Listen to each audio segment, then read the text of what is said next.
formei-me no nível de doutoramento em mídia, comunicação e cultura. Fiz mestrado em políticas sociais para o desenvolvimento e direção estratégica e fiz a minha licenciatura em relações internacionais e diplomacia. Estou na docência há pelo menos 10 anos e foi mesmo no âmbito ou no quadro desta docência que senti esta inspiração de aprofundar os meus estudos nesta matéria do papel dos meios de comunicação na democratização, na modelação da cultura política das sociedades, neste caso particular, a Moçambique. E a Rádio Moçambique apareceu como uma referência, como um meio mais alicerçado, tendo em vista a sua história até aos dias que correm. Então, a Rádio Moçambique é aquela que não se deve contornar quando principalmente se pretende falar do papel dos meios de comunicação nos diferentes processos sociopolíticos em Moçambique. Tentando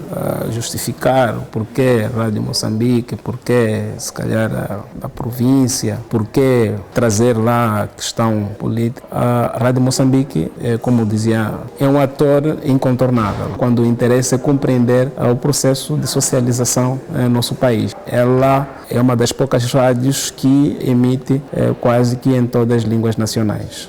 Por via deste exercício de emissões em línguas locais, permite que as pessoas facilmente tenham acesso ao que acontece, deixa de acontecer no nosso país e também pelos seus conteúdos, seus programas, permite que as pessoas ganhem algumas competências do ponto de vista de participação política, também nas suas relações sociais. A Rádio Moçambique é um dos poucos atores que acompanhou os diferentes momentos históricos do nosso país. Então ela carrega muita experiência e que pode nos levar a assumi-la como a mãe da comunicação, pelo menos quando o assunto é rádio. Agora, a província de Nampula porque é a província mais populosa e também porque a língua emáqua é das mais faladas. Então, aí vem a razão desta preocupação. Há um ponto que me parece interessante em relação à pesquisa, que é a relação no meio do processo da própria pesquisa que tenta estabelecer entre a Rádio Moçambique e a audiência.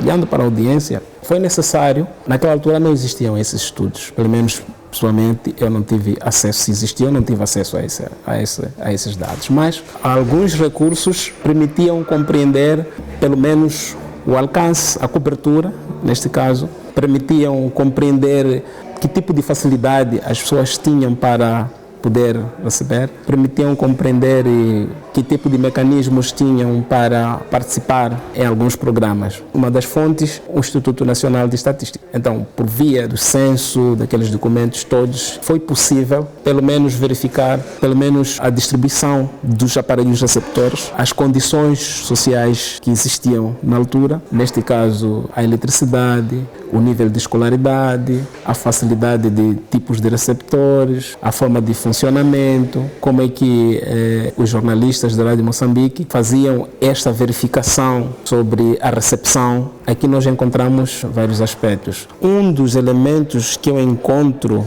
é que os jornalistas, os locutores da Rádio Moçambique, depois de difundirem difusão de algum programa, debate de alguns assuntos, eles iam para as comunidades. Quer dizer, naquela altura não existiam o que existe agora, os telefones, estou a falar da década de 90, pelo menos 90, 95, até o último ano do século XX, foi 99. Então, a difusão destes meios, esses telefones, não era assim como nós podemos testemunhar hoje. Então, o que eles faziam para verificar o nível de recepção? Eles iam para as comunidades, faziam transmissões ao vivo, iam para lá, interagiam com as pessoas, procuravam saber o que eles recebiam, qual era o domínio, como é que eles percebiam. E, por via disso, eles conseguiam voltar para o estúdio e readequar os seus programas, readequar os seus conteúdos. Então, era desta forma, pelo menos pelas entrevistas que eu fiz, por aquilo que eu consegui no âmbito dessas entrevistas, é exatamente esta experiência que eles partilham. Como é que eles verificavam a audiência,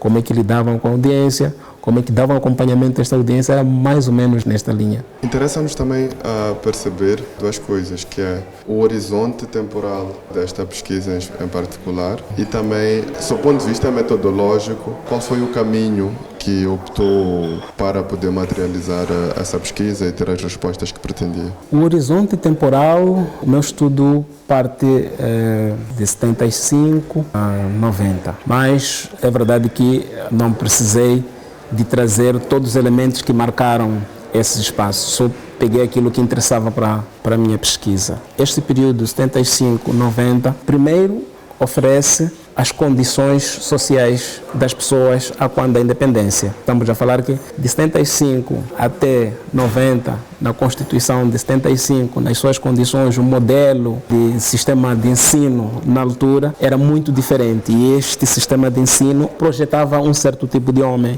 projetava um certo tipo de sociedade à luz do sistema político vigente. O nível de alfabetização era muito baixo e mesmo também o papel que a Rádio Moçambique desempenhou nessa altura foi exatamente alto por conta destes fatores. Então estamos a falar do nível elevado do analfabetismo, estamos também a olhar para outros fatores que não permitiam, que não facilitavam que as pessoas tivessem acesso à informação. Estamos a falar que neste período havia alguma instabilidade, estava-se em guerra, e nessas condições a facilidade das pessoas acederem à escola e outros mecanismos era mesmo um verdadeiro desafio. E entrando para a década de 90, com a mudança constitucional, aqui aparece mais uma outra preocupação em compreender até que ponto a Rádio Moçambique foi útil na socialização das pessoas, na socialização dos cidadãos sobre o novo sistema político. E o que eu constato neste exercício, em conversa que estabeleci com os jornalistas e os locutores, é que começaram a ser introduzidos programas sobre, por exemplo, votação, eleições, instituições políticas como o Parlamento, urna, essas coisas todas. Então, isto nós estamos a olhar numa perspectiva linguística. É fácil perceber na língua portuguesa, mas como é que se diz voto na língua local? Aqui está o desafio da rádio. Por isso que eu dizia que a relevância, a pertinência da Rádio Moçambique, ela acentua-se mais, principalmente pelas línguas nacionais que ela usa nas suas emissões. Então, o que é voto? O que é eleição na língua local? Como é que se diz o parlamento na língua local? Como é que se diz governo na língua local? Como é que se diz uma autarquia na língua local? Houve um exercício especial na delegação da Rádio Moçambique, creio que a nível nacional, de compilar estes termos e traduzi-los. Hoje a Rádio Moçambique tem alguns glossários com esses termos políticos. São glossários na língua portuguesa, mas também outros da língua portuguesa para as línguas nacionais. Então, estes conceitos traduzidos para as línguas nacionais e também o exercício que os funcionários da Rádio Moçambique faziam, indo às comunidades, demonstrando que voto na língua emáqua é isto, eleger na língua emáqua é isto, o gesto é este, o meio é este. Não havia televisão na altura, não tínhamos TVM, não tínhamos televisão, não tínhamos essa facilidade, mas eles faziam este exercício de ir às comunidades fazer essas demonstrações. E isto facilitava com que as pessoas percebessem que, afinal de contas, é importante votar, a vantagem da votação é esta, é importante respeitar, existe uma instituição que se chama Parlamento, então existe alguém chamado deputado, afinal o papel do deputado é este, né? Isto em colaboração com a Comissão Nacional de Eleições, Secretariado Técnico de Administração Eleitoral, não é? Então promovia-se esta educação cívica, que permitia que as pessoas gradualmente se apropriassem destes princípios, destes valores, destes conceitos e enquadrassem, aplicassem, incluíssem, envolvessem no seu dia a dia. Então estamos a falar de dois momentos. Estamos a sair num momento em que este ato de votar, este ato de eleger não é presente. Passamos para um momento em que o ato de votar, o ato de eleger aparece como importante, em função do novo contexto. Cada contexto tem sua importância, tem o seu valor. Metodologicamente, quais foram as opções que usou? Usei o método qualitativo, um método quantitativo. Em termos de entrevistas, as entrevistas foram em profundidade. No qualitativo, era mesmo verificar esta subjetividade da coisa. Mas há critérios que, no âmbito da seleção das amostras ou das pessoas a serem entrevistadas, também estabeleci algumas categorias. Primeiro, olhei para os líderes tradicionais, não é? Esse foi um grupo. O segundo grupo, olhei para os profissionais de comunicação, neste caso, dois da Rádio Moçambique. Outra categoria são os presidentes, né, da Comissão Nacional de Eleições. Bom, basicamente são estes, e cada um destes com sua importância. Vamos olhar, por exemplo, para os líderes tradicionais. Qual era o seu papel? Nessa altura, não tínhamos esta formalização. Primeiro, já de 75 a 90, estamos a construir o homem novo, matar a tribo, e depois com a mudança de paradigma. Exatamente. Então, ainda estamos neste processo de envolver estas entidades, não é, como partes no processo político. Não é? Então, por que estas autoridades tradicionais?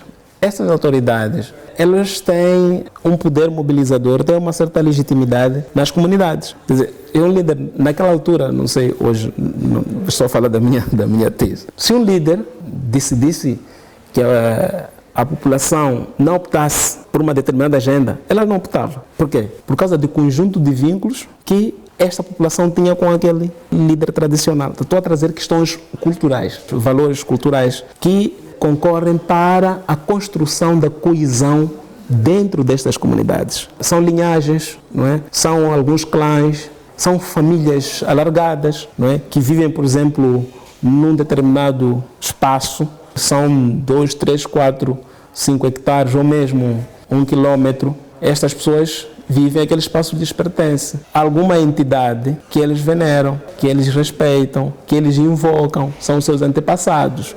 E esta autoridade é uma referência importante ou é um intermediário na comunicação entre estes vivos e os outros que estão do outro lado.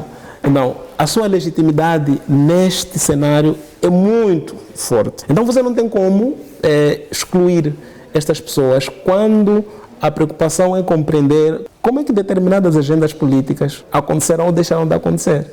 Daí que, a uma dada altura, meados da década de 90 para cá, começa já a incluir-se estas autoridades nos processos políticos e nos dias que correm.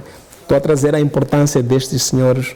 Olhar para os profissionais da comunicação, neste caso da Rádio Moçambique, é exatamente para compreender este seu papel, compreender como é que isto foi possível acontecer. E o que eles traziam na sua descrição, na sua explicação, inevitavelmente traziam estas autoridades, traziam essas personalidades na conversa.